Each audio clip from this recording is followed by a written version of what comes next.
got the ability to perform at a much higher level, and he's still got that £7 claim, and then you work through the 5 and the 3, and similarly over jumps when you come down from 10. I think it's absolute gold dust, and I think this boy Callum Pritchard is well worth his £7. I think we can take advantage of that for a few weeks yet. And on the subject of jockeys, Charlotte Jones is one that rides from the front very, very well. I believe she's Yeah. riding one that you fancy later on at Aintree. Yeah, at a bigger price, Robert. So I think we have to put the each way proviso in here. That's a horse called Bingu, which runs in the finale at 3:17. It's a 2.5 mile handicap hurdle. Now, Charlotte, and with my other Ayr Racecourse hat on, I invited her up to a function at Ayr last year. And on the back of that, she picked up a spare ride, and blow me, she went out and broke her collarbone. So I wasn't very popular for dragging her up to Ayr and then getting her injured. But she's a very, very good jockey. She's not long lost her claim, so she hasn't ridden many winners without her claim, but she gets on very, very well with this horse. He is a course and distance winner as recently as Boxing Day last year. He's back on that course and distance winning mark.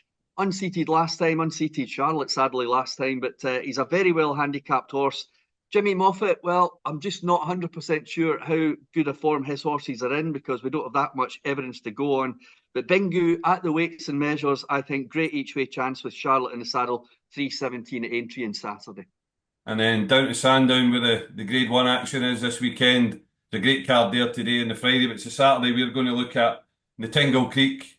I mean, I can't believe it's 20 years since that great Tingle Creek with Moscow Flyer and whatnot. This year, John Bon is the hot favourite. Is there anything in the race you think you can take him on with, or are you just playing for place money, or what's your take in the race?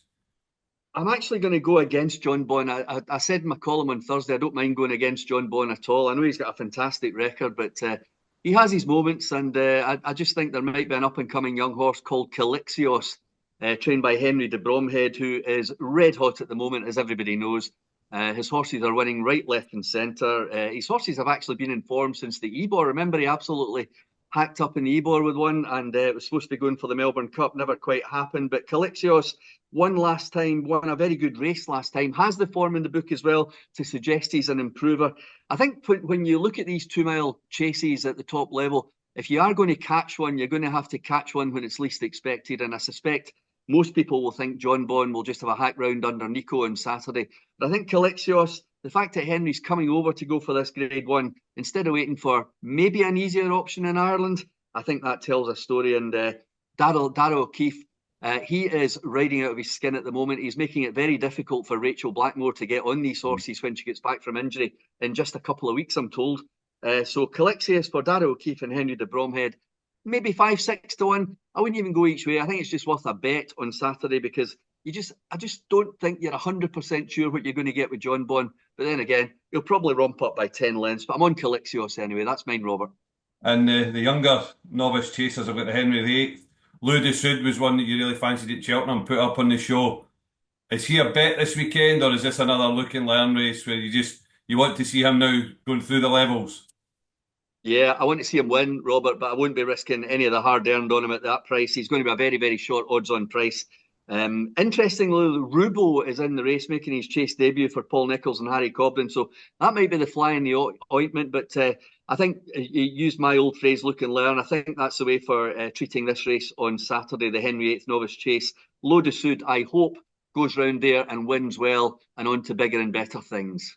And then we go from the speed to the stamina with the last race on the card, the London National, which is going to be a proper slog. There's a horse in this, which I like as well, which won the Devon National in just a freakish performance and then turned up at Cheltenham. You want to talk us through the case for Mr. Vango?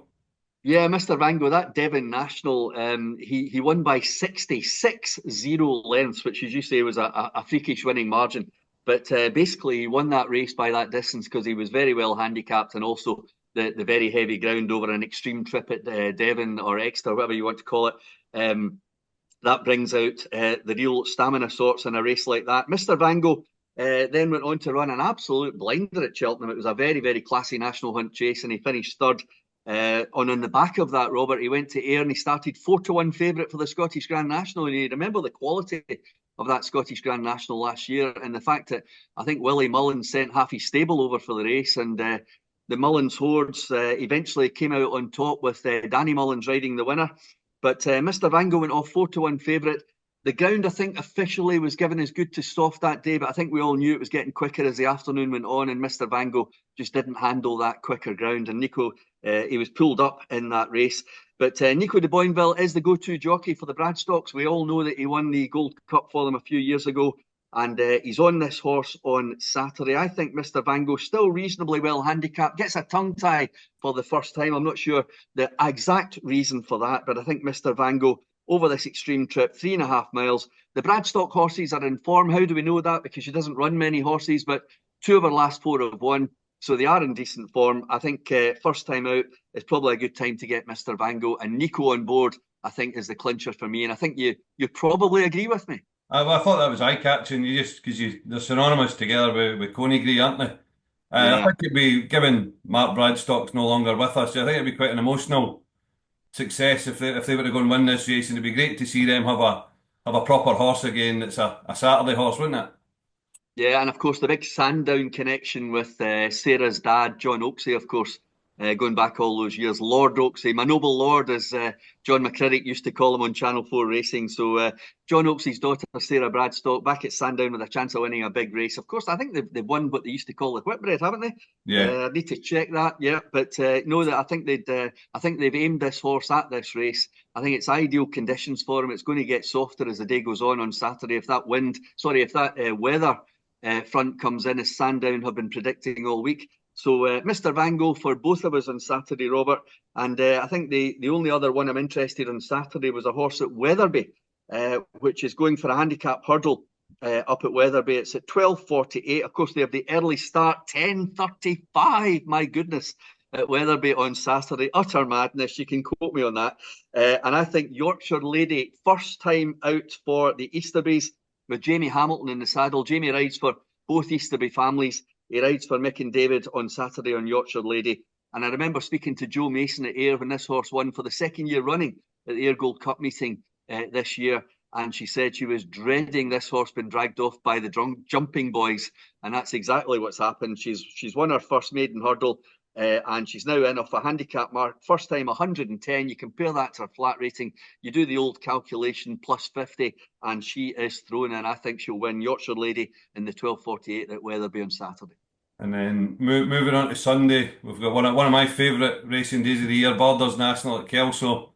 There's nothing better than in the chicken hutch where the polar bears have got their thermals on outside and the wind and rain and whatever. The Borders National, a fantastic race. Sandy Thompson's had a great record in it over the years. We'll come to my selection in a minute, Jim. Will you fancy one for Nick Alexander? I do, and I think Nick's horses are running particularly well. He unfortunately he ran a horse. I'm not saying unfortunate for him, but unfortunately in terms of the handicap mark, he ran a horse called, I can't remember what it's called, but it ran against Caldwell Potter the other day and managed to finish second to Caldwell Potter at Carlisle. So that probably hasn't done its handicap mark any good at all. But he runs a horse called Travail d'Orfèvre here in this 4-miler. A race which you've already said you love, Robert, on Saturday. Bruce Lynn is in the saddle, runs off bottom weight of 10 stone 1. Now, that in itself isn't hugely significant because that's exactly the handicap mark it should be on. But what is significant is that this is a 2-miler, maybe a 2.5-miler at best. I think it maybe has had one attempt at 3. He was actually entered in 2 3-mile races at Wetherby on Saturday, but Nick's decided to give it a go in the 4-miler.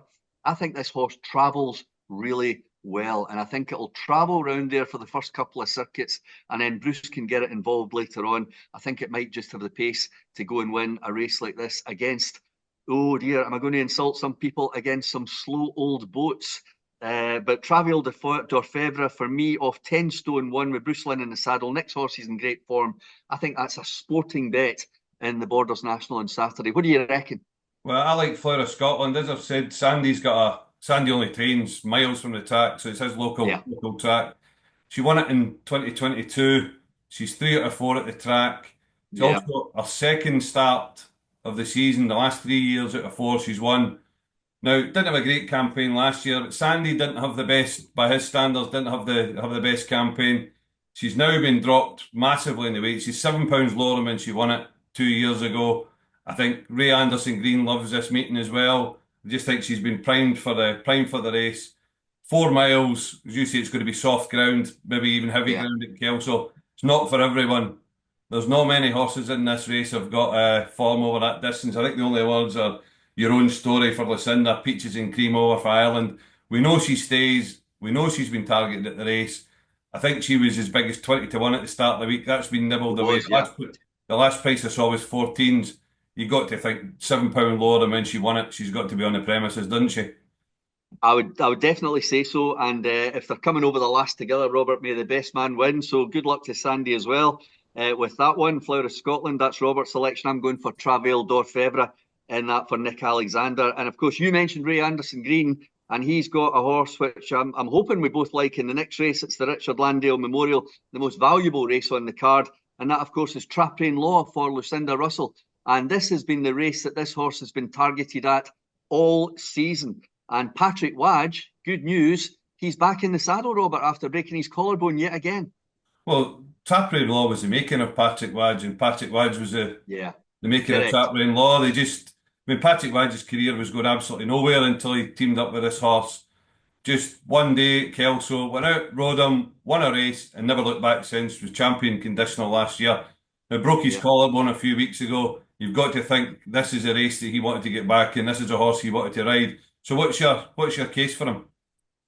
100%. I think the horse will be well suited by the 2 miles round at Kelso. He'll love the soft ground. I know James Armstrong has said that it could be wet and windy there as well at Kelso. Traprain Law, I think he's an improver. He's only a 6-year-old. He ran a lovely race on comeback at Carlisle when, if we're being honest, he wasn't really expected to win. That's the way we put these. That's the way we term these things. And Traprain Law, I think, is going to be primed to the minute for Saturday. And I think he's more than good enough at these weights off 10-12 with Patrick back in the saddle. So definitely verging towards Traprain Law as one of the best bets of the weekend. The one I would maybe give a mention to as well in this race is Gunsight Ridge. I was actually at the November meeting at Cheltenham. I was standing at the last when he kind of slithered Yeah. and fell. I've no doubt that day he was going to beat Matata. So I think he got raised £3 for that because he can still raise you if you fall within the last three. Is it Correct. or four? That's right. Yeah. He got raised £3, but I think he definitely would have won that day. He was a horse that had all the momentum. You could argue that he could maybe be a bit well in still in his mark, only getting £3 for the fall, because I think he might have beat Matata quite convincingly that day. I think you're most certainly right on that one. Gunsight Ridge, trained by Ollie Murphy, in absolutely fantastic form. And the other 9-year-old, since we're mentioning other horses, Nelson, or Nicky Richards actually calls him Nelson. Nicky, of course, we wish him all the best. He's recovering from a gallop's fall a couple of weeks ago. But Nelson, I think, is the apple of his eye, and he's always thought this horse would win a big one. Will it be Sunday? Well, he's 9 now, but he did win last time out. He won a good race last time out. But for me, the 6-year-old Traprain Law is the up-and-coming horse, and I think this is the race for him. What else is on the Kelso card you like, Jim? I haven't looked past the two main races at the moment, Robert, but I know that Whistle Stop Tour is a horse that interests you in the last race, the 2 Yeah, mile, 7.5 furlong handicap chase. yeah. I thought at Ayr the last time, I don't think they made enough of the horse. They hunted him out the back and he finished with a right rattle. I think over 2.5 miles was completely the wrong way to ride him. He had to be ridden for the front that day. I would expect him to be ridden differently on Sunday. I think they will go Yeah, out, be prominent, make more use of him. The horse yeah, that beat him at Ayr the other week, White Rhino, went out and won off his new mark, 133 the other day. won very well. Yeah, he did win really well. The last time he stepped up to 3 miles at Ayr, arguably was Whistle Stop Tour's best performance. He finished third at the Scottish National Yeah, meeting. I yeah, think he's bred to be a chaser. He actually beat Primoz, who Lucinda Russell subsequently went and bought in a point to point. This is what he was bought for. This is what he's bred for. I think off a mark of 124, I believe he is. I think yeah. he'll prove himself to be a lot better than that. As long as they make more use of him this weekend. Put him out, either out in front or prominent. Let him attack his fences and see how he gets on. Yeah, I think by Sunday, Robert, I'll be with you on that Whistle Stop Tour. I was at here that day, obviously, and I saw Derek holding him up quite a bit out the back. We all thought he'd be ridden a bit closer. But yeah, I think I'll be with you on Whistle Stop Tour. And of course, that'll be in the diary column on Sunday, which It's called a diary for a reason, because we try and look ahead to the rest of the week in that column. And last week we managed to come up with winners at 4-1, 7-1, 7-2. So it's always worth just a cursory check on a Sunday just to see what I'm highlighting for the rest of the week. That's great, Jim. Hopefully we'll bag a winner this weekend. Thanks very much for your time. Good luck with your Fingers bet crossed, this weekend, Robert. folks. Cheers. Thanks very much.